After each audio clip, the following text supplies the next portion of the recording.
नमस्कार, आप देख रहे हैं दिव्य हिमाचल टीवी और मैं हूं आपके साथ पल्लवी शर्मा। स्वागत है आपका हमारे खास कार्यक्रम जाहिर है में। जाहिर है में आपसे बात करेंगे अंतर्राष्ट्रीय, राष्ट्रीय और राज्य की कुछ खबरों पर, साथ ही समाचार पत्र की कुछ खबरों पर भी आपसे चर्चा होगी। कार्यक्रम के अंत में एक महत्वपूर्ण जानकारी दर्शकों के लिए लेकर आए हैं, तो बने रहिए कार्यक्रम के अंत तक। सबसे पहले नजर डालेंगे अंतर्राष्ट्रीय खबरों पर। ब्रिटेन के स्वास्थ्य अधिकारियों ने देश में मंकी पॉक्स के 104 अन्य मामलों का पता लगाया है और इसके मामले अब अफ्रीका से बाहर भी सामने आ रहे हैं। ब्रिटेन की स्वास्थ्य सुरक्षा एजेंसी ने सोमवार को कहा, अब देश भर में मंकी पॉक्स के 470 मामले सामने आए हैं, जिनमें से अधिकांश समलैंगिक या बाइसेक्सुअल पुरुषों में है। अमेरिका में पिछले महीने हुई सामूहिक गोलीबारी के बाद बंदूक हिंसा पर रोक लगाए जाने की हर तरफ मांग की जा रही है। इस बीच सीनेट ने बंदूक कानूनों में बदलाव से जुड़े एक प्रस्ताव की घोषणा की है। नए उपायों के तहत 21 साल से कम उम्र के बंदूक खरीदारों की पृष्ठभूमि की कड़ी से कड़ी जांच की जाएगी और अवैध रूप से बंदूक की खरीद पर नकेल कसा जाएगा। दुनिया की आबादी अगली सदी में कम होने वाली है। एक ताजा स्टडी में अनुमान लगाया गया है कि पृथ्वी की कुल आबादी साल 2064 में 9.7 अरब तक पहुंचकर अपने चरम पर होगी। इसके बाद साल 2100 में ये घटकर 8.79 अरब रह जाएगी। लेसेंट मेडिकल जर्नल की इस रिपोर्ट के मुताबिक सदी के अंत तक भारत में 19 करोड़ लोग कम हो जाएंगे। और अब नजर डालेंगे राष्ट्र की प्रमुख खबरों पर। राजस्थान के भरतपुर जिला के हंतरा गांव के पास जयपुर आगरा नेशनल हाईवे पर 12% आरक्षण की मांग को लेकर सैनी समाज द्वारा प्रदर्शन किया जा रहा है। रविवार से ही सैनी समाज के लोग अपनी मांग को लेकर यहां अड़े हुए हैं। प्रदर्शन के चलते जयपुर आगरा नेशनल हाईवे को जाम कर दिया गया है। जिला कलेक्टर और पुलिस अधीक्षक भी मौके पर पहुंच गए हैं। सुरक्षा के लिहाज से काफी संख्या में पुलिस बल तैनात किया गया है। आंदोलन स्थल के आसपास के इलाकों में इंटरनेट पर भी पूरी तरह से पाबंदी लगा दी गई है। बिहार के कैमूर जिले में भीषण सड़क हादसे में 6 लोगों की मौत हो गई थी। गांव से एक साथ 5 अर्थियां निकली तो पूरे गांव में सन्नाटा पसर गया। परिजनों का रो रो कर बुरा हाल था। पूरा गांव गमगीन था। दुख के आलम का अंदाजा इसी बात से लगाया जा सकता है कि पूरे गांव में एक चूल्हा तक नहीं जला। रविवार को हादसे में 6 लोगों की मौत हो गई थी। इनमें से 5 मृतक एक ही गाँव के थे।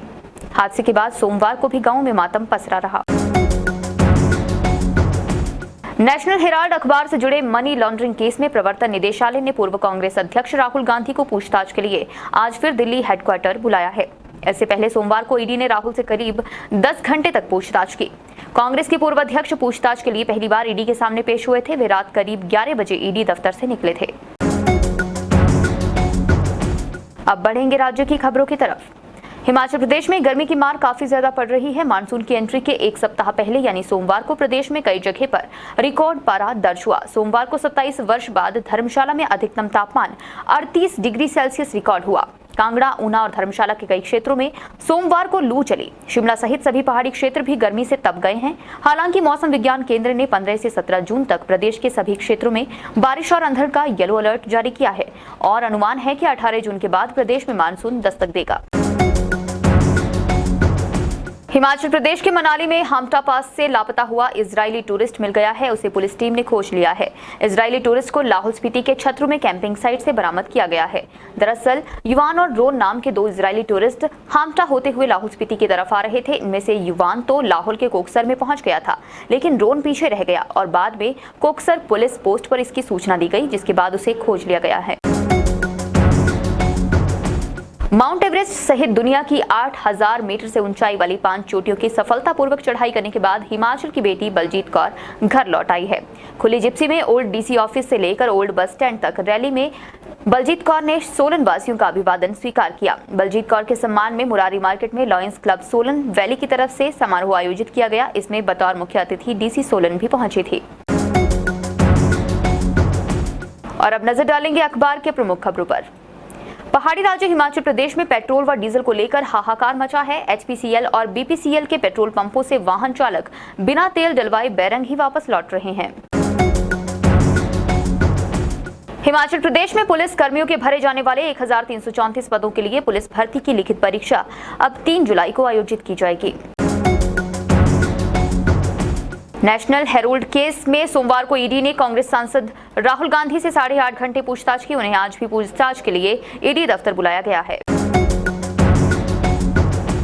संपादकीय पृष्ठ की बात करें तो आज इसमें हिमाचल मॉडल किसका खरा इस विषय पर लेख है, जिसमें लिखा है कि आम आदमी पार्टी का सफर अब हिमाचल के अतीत और वर्तमान के बीच ये तय नहीं कर पा रहा है कि इस पहाड़ी प्रदेश को कौन सी राजनीतिक खुराक दी जाए। आगे का लेख आप स्वयं जरूर पढ़ें।